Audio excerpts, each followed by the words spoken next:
कधी काळी सर्वसामान्यांची हक्काची आणि सुरक्षित वाहिनी समजली जाणारी लालपरी आता स्वतःच आजारी पडली आहे. जिल्ह्यात भंगार एसटी बसेसची संख्या कमालीची वाढली असून प्रवाशांना जीव मुठीत धरून प्रवास करावा लागतोय. पावसाळ्यात धावत्या बसेस रस्त्यात कुठेही बंद पडत असल्याच्या घटनांमध्ये मोठी वाढ झाली आहे. याचाच प्रत्यय पुन्हा एकदा आला. बुलढाण्यावरून अमरावतीला जाणारी एसटी बस चक्क खामगाव शहरात भर चौकात अचानक बंद पडली. यामुळे प्रवाशांना संताप अनावर झाल्याचे पाहायला मिळाले. राज्य परिवहन महामंडळ प्रवाशांना सुरक्षित प्रवास कधी देणार, हा प्रश्न या निमित्ताने उपस्थित होत आहे. नेमकं झालं काय? एकदम बंद पडली.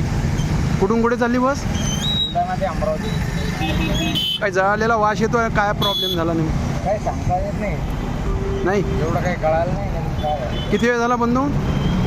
15-20 मिनिटं झाली. पॅसेंजर दुसऱ्या गाडीत रेफर करून दिले. किती होते पॅसेंजर?